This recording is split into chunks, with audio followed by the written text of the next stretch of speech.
Cinta Pertama Sang CEO. Bab 258. Ini adalah berkas berisi dokumen pengalihan seluruh aset Bapak Axel Aditama Wijaya.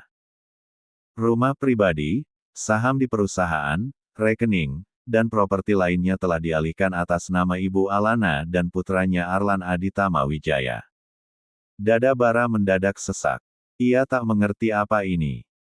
Semua proses sudah ditandatangani secara sah dan tuntas oleh Pak Axel sendiri. Kami hanya diminta menyerahkan amanah ini kepada Anda, sebagai pihak wali yang disebut dalam surat. Salah satu dari mereka lantas mengeluarkan amplop kecil, lalu menyerahkan kepada Bara. Sebelum pergi, beliau juga menitipkan surat pribadi. Tanpa suara, Bara meraihnya. Ragu untuk membuka. Namun, pada akhirnya tetap melihat.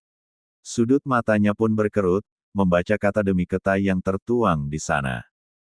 Maaf karena tidak berpamitan. Andai ada yang bisa kuberikan kepada Alana dan Arlan sebagai permintaan maaf, pasti akan kuberikan. Sekalipun itu dengan nyawa. Kutitipkan mereka padamu, sebagai tempat paling aman untuk mereka berlindung. Aku percaya, hidup mereka akan lebih baik. Tanpaku. Hanya ini yang bisa kuberikan, setelah semua luka yang kugoreskan dan mungkin tidak terobati. Sekali lagi, aku minta maaf dari hati terdalam. Bara menutup surat kecil itu. Singkat, tetapi berhasil membuat matanya merah. Bahinya turun perlahan. Selama ini, ia terlalu sibuk menilai kesalahan lelaki itu. Menghukumnya tanpa ampun, bahkan lupa bahwa Arvin juga manusia. 2. Untuk pertama kali, ia merasa kalah. Seperti kehilangan kesempatan untuk memaafkan lebih awal. Dalam sekejap, bola mata Bara dipenuhi cairan bening. 3.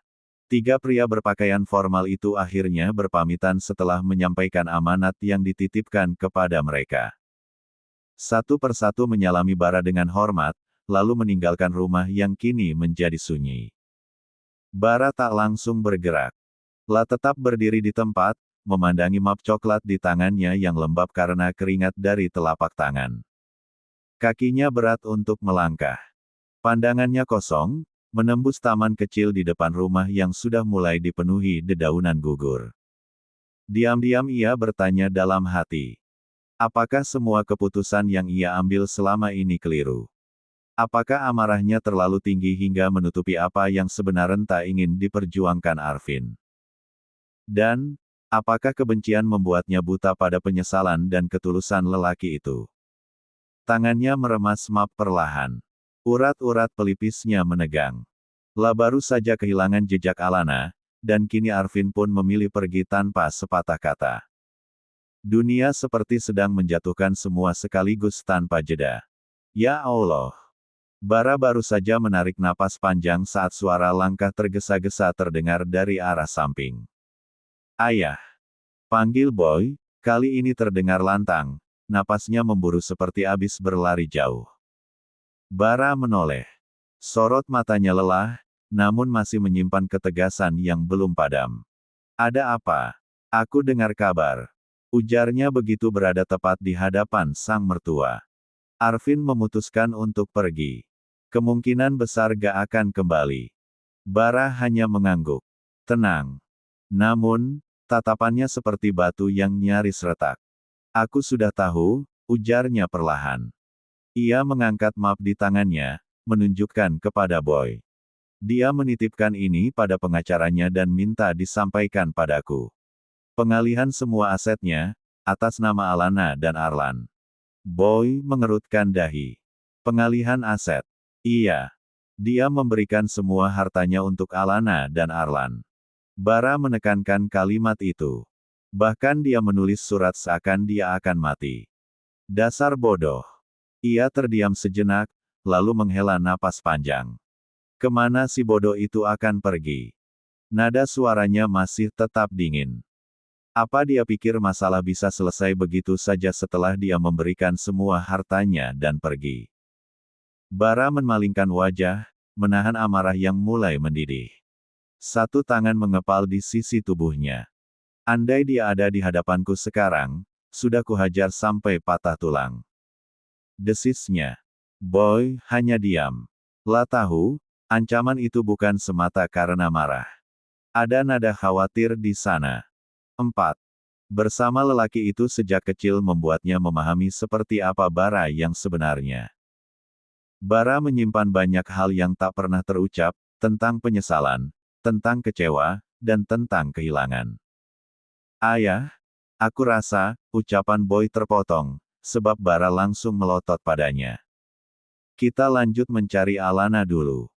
Itu yang paling penting. Ia bangkit dari posisi duduknya.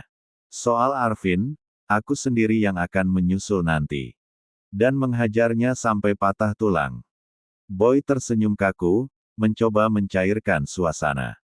Kalau perlu 2 kali lebih keras dari saat pertama kali aku menghajarnya, ucapnya, lalu segera beranjak.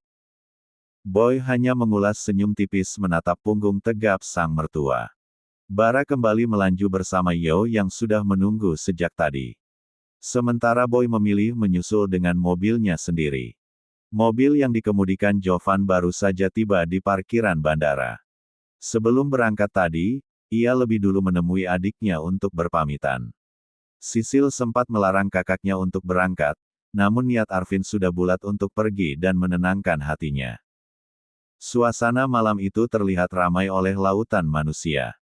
Arvin menyeret kopernya pelan, sementara Jovan mengikuti dari belakang sambil sesekali memainkan ponselnya.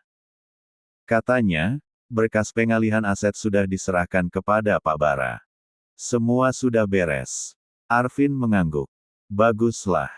Ia lantas menepuk bahu sang asisten yang selama setahun ini terus menemaninya tanpa lelah. Terima kasih untuk bantuanmu selama ini. Aku banyak merepotkanmu. Jovan hanya menunduk, tanpa suara. Van, kalau boleh merepotkanmu sekali lagi, aku mau minta tolong. Jovan mengangkat kepala, menatap sang bos. Meskipun belum terucap oleh Arvin, sepertinya ia sudah mampu menebak, permintaan seperti apa yang akan diucapkan lelaki itu. Kalau bisa, tolong sesekali awasi Alana dan Arlan.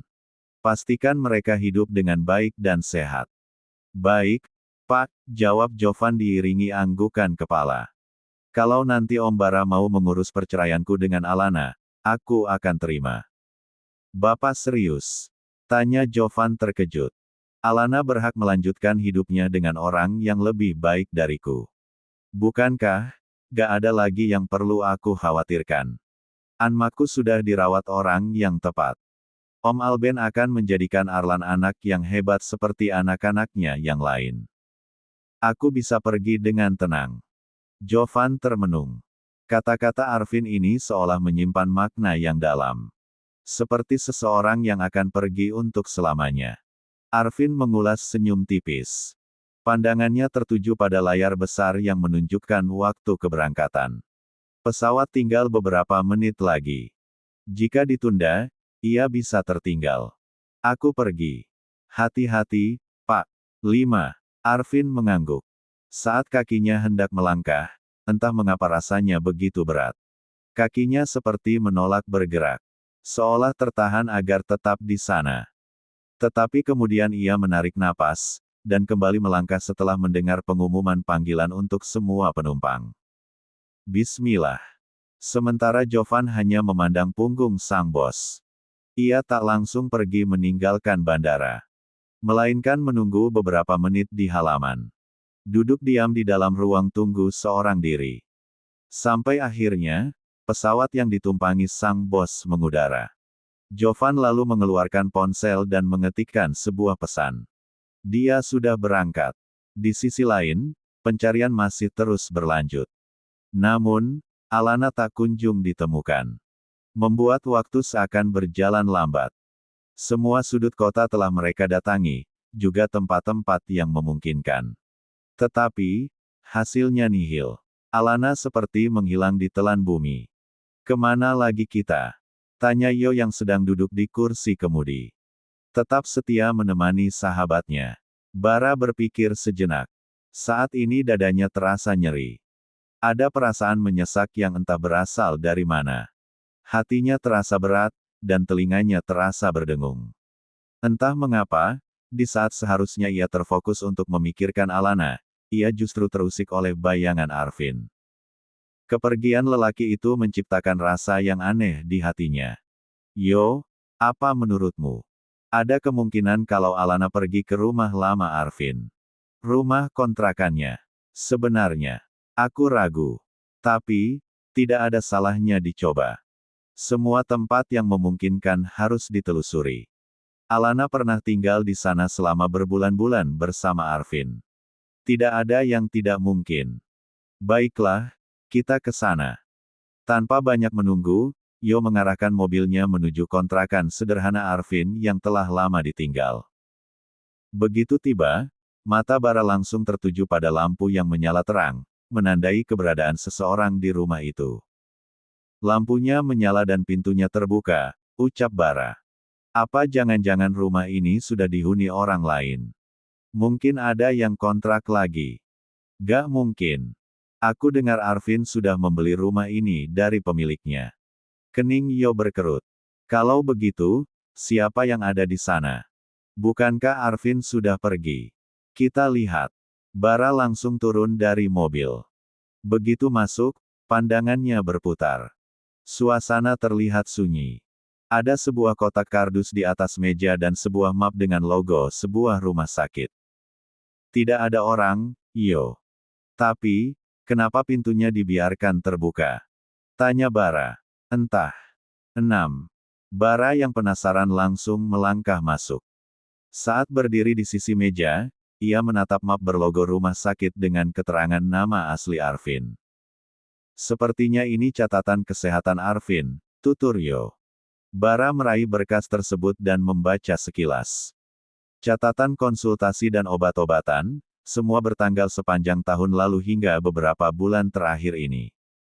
Sebuah cacatan yang seolah menunjukkan betapa berat perjalanan hidup Arvin selama ini. Arvin bahkan pernah beberapa kali mencoba mengakhiri hidupnya dengan menenggak cairan pembasmi serangga dan harus berakhir di rumah sakit. Ini juga ada catatan dari dokter ahli kejiwaan, ucap Yo. Bara tak menjawab. Tetapi, rahangnya mengeras. Ada rasa bersalah yang mendesak kuat ke dada, membuat dadanya terasa sempit. Pak Bara. Sapaan dari pintu mengalihkan perhatian mereka. Bara langsung meletakkan kembali berkas milik Arvin setelah melihat Jovan memasuki rumah itu dengan membawa sebuah kotak kardus. Pak Arvin sudah berangkat. Saya kemari untuk mengambil beberapa barang penting yang tertinggal, ucap lelaki itu, sambil melangkah masuk. Boy sudah memberitahuku tentang kepergiannya. Jovan mengangguk dan tersenyum tipis, lantas memasukkan berkas milik Arvin berikut catatan kesehatan ke dalam kardus. Kami kemari untuk mencari Alana. Dia pergi lagi dari rumah. Kupikir, tidak ada salahnya mencari ke rumah ini. Jovan hanya mengangguk. Tak menunjukkan reaksi berlebih atas kabar tersebut. Sepertinya beliau tidak kemari. Baiklah, kami hanya mau memastikan. Yo menepuk bahu lelaki itu, lalu mengajak Bara untuk melanjutkan pencarian. Mereka pun meninggalkan rumah sederhana itu. Sepanjang jalan, pikiran Bara berkecamuk. Sesak menjalar semakin dalam di dada. Yo, apa menurutmu? Aku terlalu keras hati selama ini. Bara berucap lirih. Sebenarnya, ucapan Yo terputus setelah ponsel milik Bara berdering. Bara lantas meraih benda pipih tersebut dan menggeser simbol hijau agar terhubung. Ya bro, ucapnya sesaat setelahnya. Ayah, aku mengirim link berita. Coba lihat dulu. Nada lelaki itu terdengar panik, membuat pikiran Bara dipenuhi pertanyaan. Tanpa menunggu Bara membuka pesan singkat dari Boy, beserta link berita di media online yang ia kirim kurang dari 5 menit lalu. Bara membukanya, dan langsung tertuju pada sebuah berita yang dikeluarkan secara resmi oleh pihak maskapai penerbangan.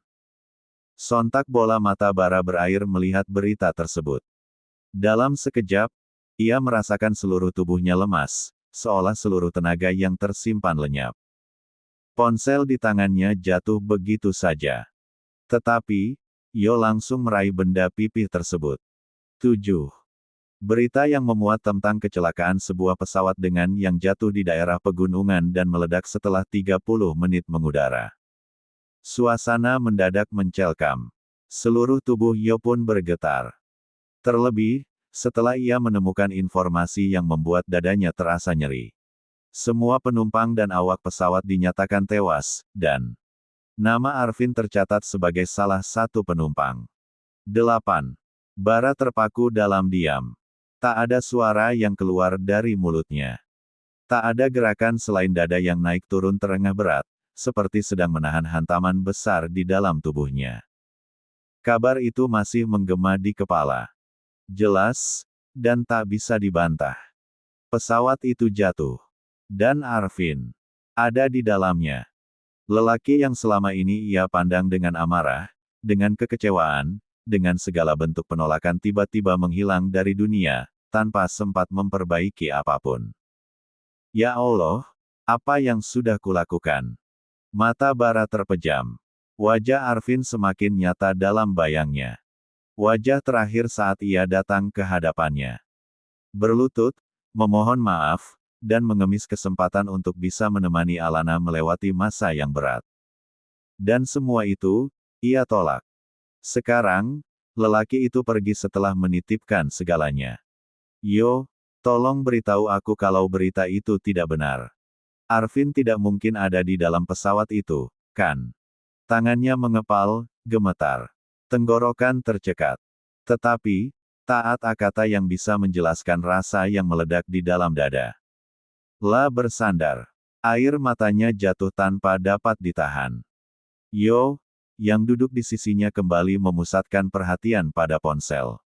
Demi memastikan kebenaran berita tersebut, ia mencoba menghubungi pihak terkait dengan mengaku sebagai kerabat salah satu penumpang pesawat.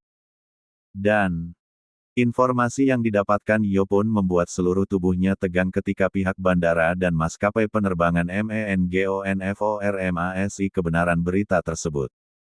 Aku memang membenci dan ingin menghukumnya, Yo. Aku mengutuk perbuatannya terhadap anakku. Aku ingin menghukumnya, tapi bukan dengan kematian. Tangis Bara pecah. Suaranya terdengar rendah, tetapi berat. Yo hanya bisa menepuk bahunya. Tak ada kata yang bisa terucap. Semuanya terjadi dalam waktu yang begitu cepat. Bara menunduk lebih dalam, air matanya berurai. Bagaimana aku akan bertanggung jawab pada Arlan? Bagaimana kalau suatu hari nanti dia bertanya di mana ayahnya? Aku harus jawab apa? Yo mengangkat kepala, menatap Bara. Haruskah aku beritahu dia bahwa aku yang sudah memisahkan orang tuanya? Aku yang sudah memisahkan dia dari ayahnya. Dia pasti akan membenciku karena ini. Di tengah tangisan Bara, tiba-tiba ponsel miliknya berdering. Yo kembali meraih benda pipi itu dan menatap layarnya. Ini dari Jovan, ucap Yo, menunjukkan layar ponsel. 9. Bara hanya menoleh, tetapi tak segera bergerak. Ia larut dalam tangis, sehingga Yo segera menjawab panggilan itu. Ya, Jovan. Ucap Yo, sesaat setelah panggilan terhubung. Sudah dengar berita terkini. Suara Jovan terdengar lemas dan kaku. Hampir menangis. Yo terdiam sesaat sebelum menjawab, sudah. Kami sudah lihat. Aku juga sudah hubungi pihak bandara dan otoritas penerbangan untuk manifest penumpang. Jovan terdengar menarik napas di ujung sana. Aku sudah berusaha mencegahnya untuk pergi. Tapi, dia tetap ingin pergi. Andai aku lebih keras lagi mencegahnya mungkin. Jangan salahkan dirimu, semua sudah terjadi, potong Yo. Oh ya, bagaimana dengan keluarganya Arvin, terutama adiknya, Sisil? Apa dia sudah diberitahu? Saya sedang berada di rumahnya. Dia sangat terpukul. Sejak mendengar kabar itu, dia terus menangis. Bang Boy dan Brian juga ada di sini, papar Jovan pelan. Dari ujung telepon, samar-samar Yo bisa mendengar suara tangisan seorang wanita. Itu pasti suara Sisil. Dan Yo turut merasa bersalah akan hal itu. Apa sudah ada kabar dari Bu Alana? Tanya Jovan kemudian. Belum. Kami masih terus mencari. Panggilan berakhir setelahnya. Yo melirik Bara yang masih membisu. Seolah beban dunia terlalu berat untuk dipikul dalam satu hari. Bara bahkan tak tahu harus mendahulukan yang mana. Menyusul ke tempat evakuasi kecelakaan pesawat, atau melanjutkan pencarian Alana. Sampai sekarang, belum ada jejak apapun tentang keberadaan putrinya, dan hal buruk bisa terjadi kapan saja. Kita lanjut mencari Alana. Atau, tolong kirim orang, Yo. Kirim orang untuk membantu proses evakuasi kecelakaan itu. Yo mengangguk. Aku akan minta izin bos dulu. Berita kecelakaan menyebar dengan cepat, seperti angin yang membawa kabar duka ke setiap penjuru kota. Semua stasiun televisi menayangkannya. Media sosial dipenuhi ucapan belasungkawa. Nama-nama penumpang mulai disebut satu persatu. Dan di antara deretan nama itu, terselip satu nama yang memukul banyak hati. Arvind Mahesa. Lah menggunakan identitas lamanya. Setelah menerima kabar itu, Bara dan Yo segera menyusul ke rumah yang selama ini dihuni Arvind. Mereka akan lanjut mencari Alana setelahnya. Rumah itu tampak ramai malam ini. Beberapa kerabat sudah berkumpul. Tak ada suara tawa atau percakapan panjang. Semuanya hening, hanya terdengar isak tertahan dap bisikan lirih. Bara langsung menuju sebuah ruangan, tempat Sisil terbaring. Wanita itu tampak lemah. Matanya sembab dan tatapannya kosong. Sejak mendengar berita kecelakaan yang menewaskan kakaknya, ia langsung histeris. Bahkan sudah 2 kali pingsan. Bara berdiri di depan pintu, menatap ke dalam. 10. Sisil sedang menangis di pelukan Alea dan Kalika. Kakakku bukan orang jahat. Dia sendirian membesarkan aku. Dia sering tidak makan hanya supaya aku bisa makan. Dia memang agak galak, tapi tidak jahat. Ucapan Sisil layaknya busur panah yang melesat menghantam dada Bara. Lelaki itu menunduk tajam. Gumpalan rasa bersalah memasung hati tanpa ampun. Sampai terdengar suara Jovan yang sedang berbicara dengan Boy dan Juno. Kopernya sudah ditemukan di dalam bagasi. Sudah pasti Arvind menjadi salah satu penumpang pesawat. Tapi, jasadnya belum bisa diidentifikasi karena hampir seluruh korban sudah tidak bisa dikenali, papar Boy.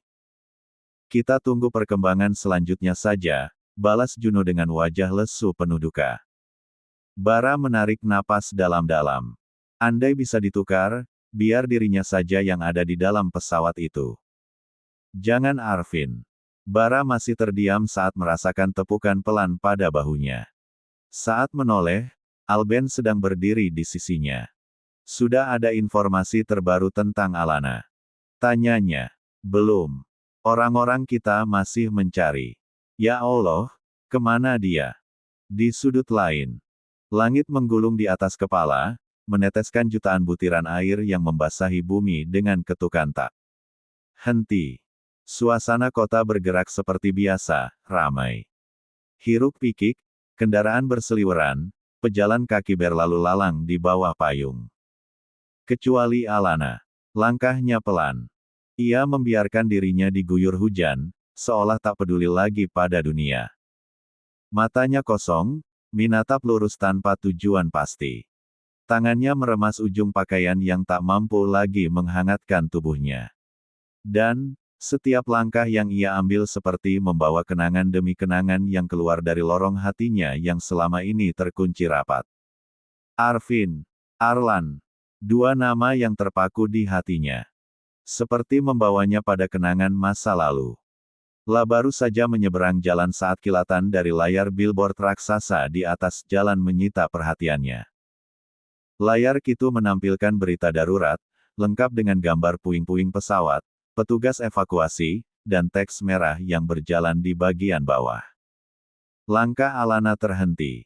Ia berdiri tepat di belakang para pejalan kaki berpayung yang juga berhenti untuk melihat berita itu. Kemudian muncul nama-nama penumpang.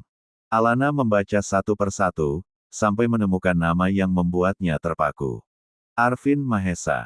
Waktu seakan terhenti. Suara kendaraan menghilang. Rintik hujan seakan mengambang di udara, dan seluruh dunia menjadi bisu. 11. Nama itu. Bibirnya terbuka, tetapi tak ada suara yang keluar. Matanya berair, dan wajahnya memucat. Tubuhnya, dadanya terasa ditarik paksa. Udara menghilang dari paru-paru, menciptakan lubang kosong di dalam hatinya. La menunduk, mencoba bernapas. Tetapi, semuanya masih terasa mengambang, berharap nama yang dilihatnya hanyalah kesamaan. Tetapi, foto yang terlampir di sana mematahkan segala harapan. Mas Arvin. Air matanya gugur bersama hujan. Ia tak tahan lagi. Alana baru akan beranjak untuk memastikan berita ini dan bertanya pada siapapun. Tetapi, seorang pengendara motor melaju cepat, menyerempetnya. Tubuh Alana yang basah kuyup dan lemah terhempas ke sisi trotoar. Beberapa orang mendekat dan menawarkan bantuan. Tetapi, ia hanya menangis. Menolak setiap bantuan yang datang padanya. Tinggalkan aku. Lepaskan.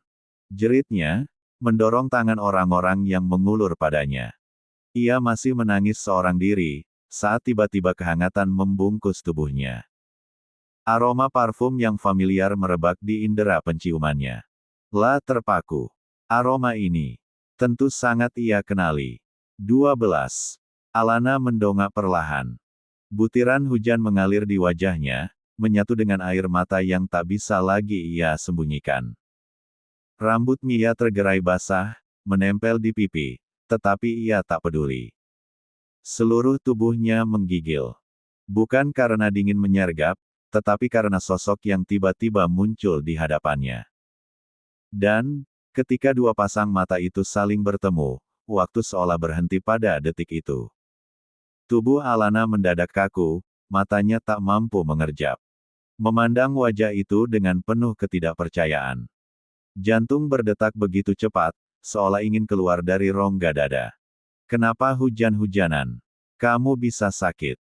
Suara lembut itu menyusup ke telinga, terasa meresap ke hati. Alana memejamkan mata. Meresapi suara itu lebih dalam. Tetapi, justru dari sanalah luka lama itu muncul. Trauma yang selama ini berusaha ia kubur menyeruak kembali.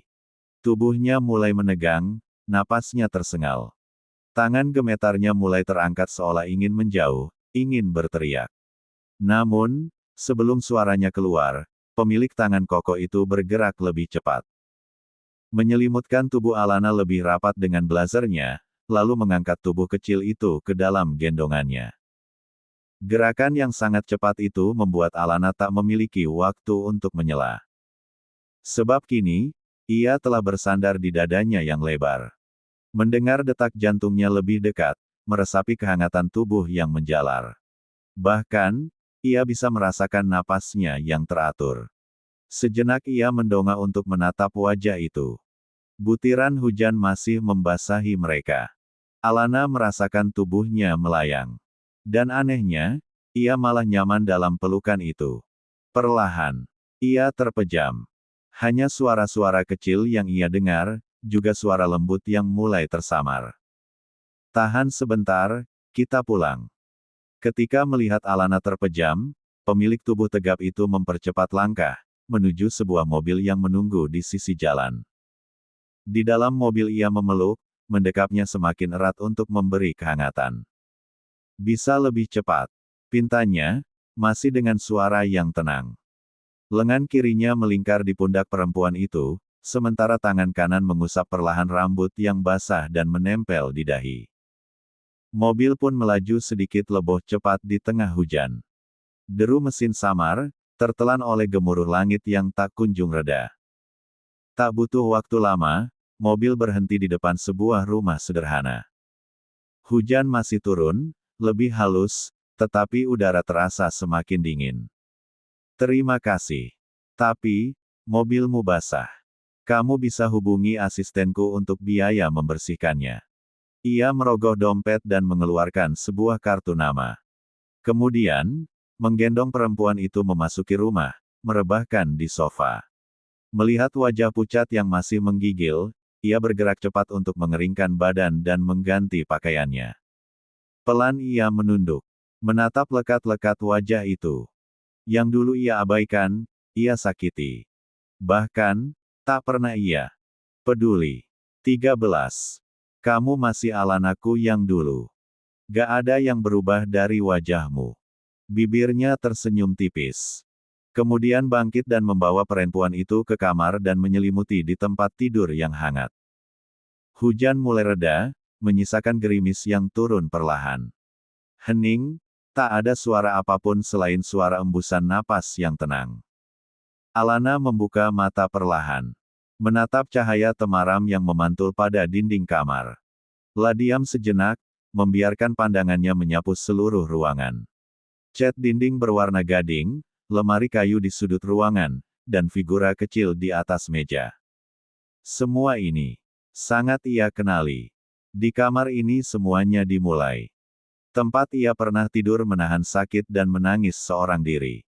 Tetapi, di tempat ini juga ia pernah merasakan pelukan hangat yang membuatnya merasa damai. Alana menarik napas pelan. Mencoba bangkit, namun gerakannya tertahan oleh beban berat di perut. Sepasang tangan Anne melingkar di sana, erat dan mengunci. Saat menoleh, matanya membulat sempurna. Kamu, bisiknya, nyaris tak bersuara. Lelaki itu terbaring di sampingnya, masih dalam posisi setengah memeluk, wajahnya damai seperti anak kecil yang baru saja tidur setelah sekian lama terjaga. Namun, suara pelan Alana itu berhasil membuatnya bergerak. Matanya terbuka perlahan dan tatapan mereka saling bertemu, seolah waktu berhenti sekali lagi.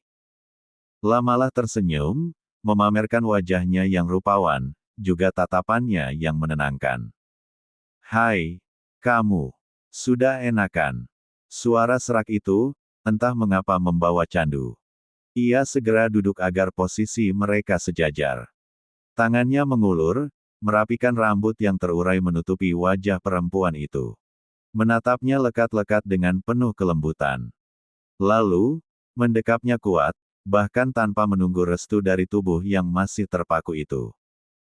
Tangannya yang kokoh memeluk erat punggung Alana, seakan takut perempuan itu akan menghilang lagi. Alana hanya diam. Pikirannya menerawang jauh. Tetapi, pelukan ini benar-benar membuat Mia nyaman. Sangat nyaman.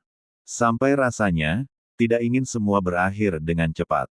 Seperti ingin berada di posisi ini untuk selamanya. Aku minta maaf, bisiknya pelan. Suaranya parau, penuh sesal. Aku minta maaf. Untuk semuanya. Untuk kebodohanku. Alana terpaku. Tubuhnya diam, namun matanya memanas, dan air mata itu, entah mengapa mengalir begitu saja di pipinya. Ia tak membalas pelukan itu, tetapi tak mendorongnya untuk pergi. Lelaki itu mendekapnya lebih erat. Semuanya salahku. Sampai kamu jadi korban.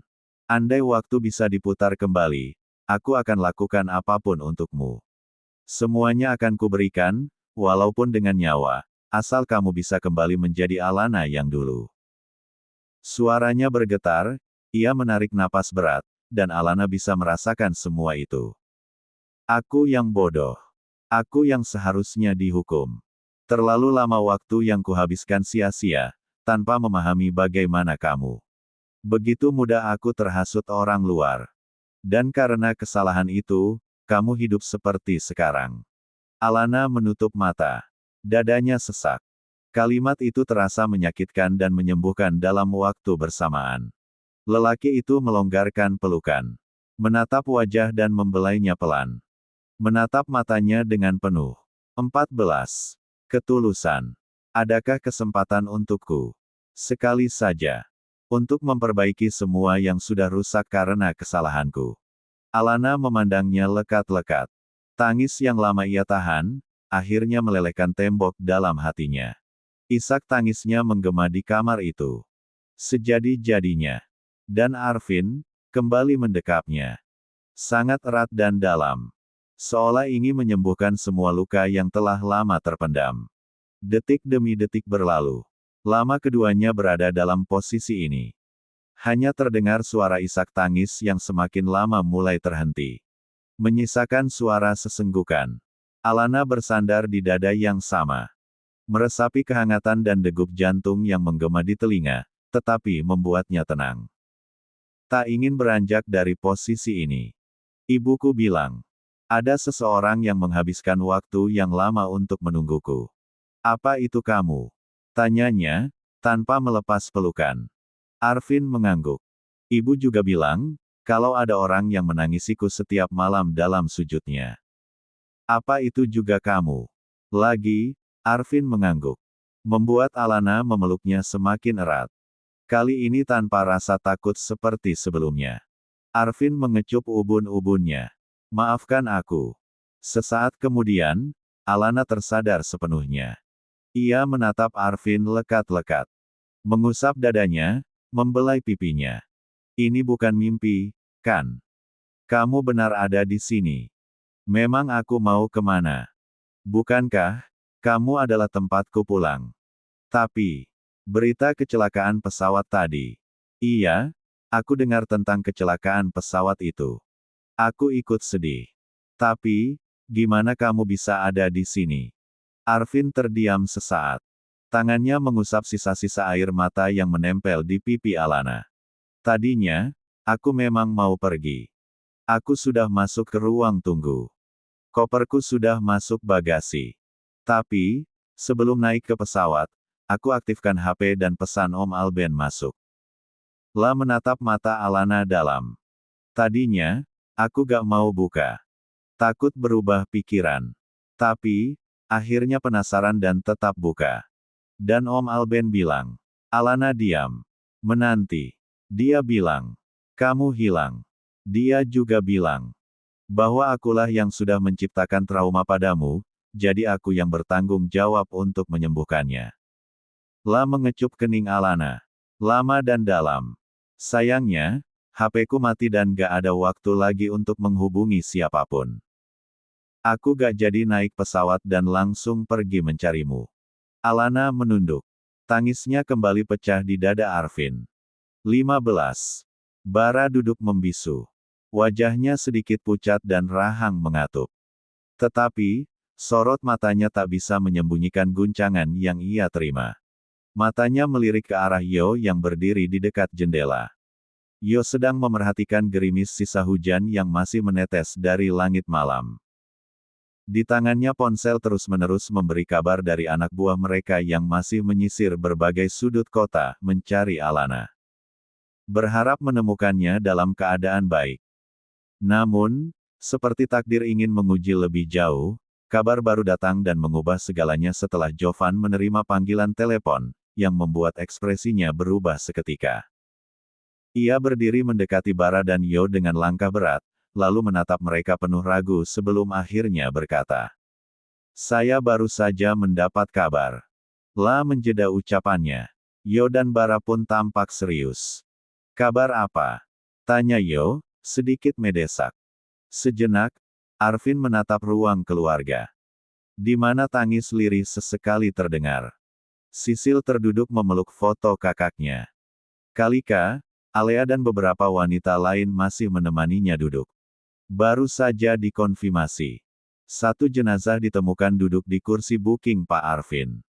Tapi, kondisi tubuhnya sulit dikenali. Mereka mungkin akan membutuhkan sampel DNA dari keluarga sedarah untuk identifikasi. Hening. Tak ada yang langsung menjawab. Hanya udara bergerak pelan yang mengisi kekosongan yang menyesakkan. Bara merasakan lemas pada seluruh tubuhnya. La hampir tumbang, tetapi langsung berpegang pada pilar kokoh rumah itu. Aku yang sudah membunuhnya, Yo. Aku yang membunuhnya.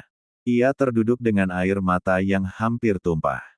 Yo hanya bisa mencoba menenangkan dengan mengusap bahunya. Sebab Bara tampak sedemikian terpukul mendengar kabar itu. Tenanglah. Jenazahnya dievakuasi dengan helikopter dan sudah diberangkatkan ke rumah sakit. Saya akan menyusul ke rumah sakit, tutur Jovan. Kami akan ikut. Ucap Yo cepat, sambil melirik Yo yang hanya diam. Pembicaraan ketiganya terhenti oleh kedatangan Sisil yang menghampiri mereka. Wanita itu terus menangis dengan mata yang sembab. Bahkan kini terlihat lemas. Melihat itu, Bara merasa sangat bersalah. Seolah dirinya lah penyebab semua kejadian ini. Apa ada kabar tentang kakakku? Apa mereka menemukannya? Suara wanita itu bercampur isak tangis. Jovan menunduk pelan. Tampak ragu untuk menjawab. Sampai beberapa saat kemudian, barulah ia menjawab. Saya baru menerima kabar, dia sudah ditemukan. Kami akan segera ke rumah sakit untuk melihatnya. Alea dan Kalika yang berdiri di belakang Sisil menutup mulut. Berurai air mata. 16. Apa mereka sudah memastikan kalau itu kakakku? Sebenarnya, belum. Karena kondisi jenazahnya sulit dikenali secara fisik. Kami akan ke sana dulu, mungkin akan dilakukan uji DNA setelah ini. Tak pelak, kabar itu membuat Sisil tumbang seketika. Untuk kesekian kali ia tak sadarkan diri. Suasana rumah pun semakin dipenuhi isak tangis duka. Apalagi setelah mendengar informasi terakhir tentang kecelakaan tersebut. Usai memastikan keadaan Sisil sudah membaik, Jovan, Bara dan Yo berangkat ke rumah sakit setelah menerima kabar bahwa jenazah sudah tiba di rumah sakit subuh itu. Bara merasakan seluruh kakinya lemas saat menuju ruang jenazah. Langkahnya terasa berat. Setiap melangkah, yang terpikir hanya tentang kebodohannya. Betapa keras kepala dan keras hati dirinya sampai menghukum Arvin seperti ini. Bahkan, penyesalan pun tidak akan bisa mengembalikannya. Saat tiba di depan pintu ruangan, Bara terhenti. Rasanya tak sanggup. Ia hanya bersandar di dinding, tangannya mengepal. Meninju dinding hingga tulang jarinya terlihat luka dan berdarah. Seharusnya, aku bisa memaafkannya lebih awal. Seharusnya aku tidak menghukumnya seperti ini. Aku harus bilang apa pada Alana dan Arlan nanti, Yo. Tangis Bara pecah. Jauh dari kabar duka yang menyelimuti, dua tubuh sedang menggenggam satu sama lain. Sebuah pelukan yang bukan lagi sekadar pelarian dari dinginnya malam, tetapi pelukan yang menyatukan dua hati yang pernah patah, dan kini dipertemukan lagi oleh sesuatu yang lebih kuat dari logika. Cinta dan takdir. Arvin membenamkan wajahnya di rambut Alana, menarik napas panjang seakan ingin menyimpan aroma itu di setiap hela. Tubuh perempuan itu bergerak sedikit, membuat Arvin mendekapnya lebih dalam. Jangan kemana-mana lagi. Tetap di sini, bisiknya pelan. Alana mengulas senyum tipis. Tangannya mengulur, membelai rahang lelaki itu. Sebenarnya, ada yang mau aku tanyakan. Apa? Tadi pagi ayah membawaku ke sebuah rumah asing. Di sana aku bertemu anak laki-laki berusia 1 tahun. Ayah bilang namanya Arlan. Arlan itu kan nama yang... Bola mata Alana mulai dipenuhi cairan bening. Iya. Sahut Arvin juga dengan tatapan yang sama. Dia Arlan kita. Selama setahun ini dia dirawat dengan baik oleh Om Alben. Aku sudah bertemu dengannya kemarin. Arvin menarik napas dalam-dalam. Ingatannya seketika tertuju pada anak lelaki itu. Aku baru 2 kali bertemu dengannya. Dan pertama kali melihatku, dia memanggil papa. Dia juga memanggilku mama. Oh ya. Arvin menatap penuh tanya. Kupikir dia memanggilku papa cuma kebetulan. Bisa saja anak kecil yang belum bisa bicara memanggil semua laki-laki dewasa dengan panggilan papa. Alana mengusap ujung matanya yang basah. Rindu perlahan menjalar ke hati terhadap anak lelaki itu. Aku mau menjemputnya. Suara Alana lirih terdengar. Dan saat itu juga, raut wajah Arvin seketika berubah. Ia memiliki harapan yang sama. Akan tetapi, kesalahanku gak termaafkan dan ayahmu mungkin gak akan mengizinkan aku untuk kembali padamu. 17. Apa kita kabur bertiga saja? Ucapan polos Alana membuat Arvin terkekeh. Bawa Arlan? Tanya Arvin. Dan Alana mengangguk cepat. Raut wajah penuh harap. Mau kabur kemana? Kamu pikir, Om Alben gak akan ngamuk kalau anaknya dibawa kabur? Ayah kandung Bisma saja dibuat patah tulang. Alana langsung terdiam. Jujur, ia belum mengenal baik lelaki bernama Pak Alben itu. Setahunya, ia adalah musuh bebuyutan ayahnya yang berubah menjadi sahabat dan akhirnya, menjadi besan setelah saudara kembarnya, Alea, menikah dengan putra sulung keluarga Darmawan. Bara pernah menceritakan tentang masa remajanya beberapa waktu lalu. Apa dia sekejam itu? Terkadang. Iya, jawab Arvin masih dengan senyum yang sama. Ia berbalik untuk mengakhiri pembicaraan itu dan kini memilih memeluk Alana. Melepas kerinduan yang ada.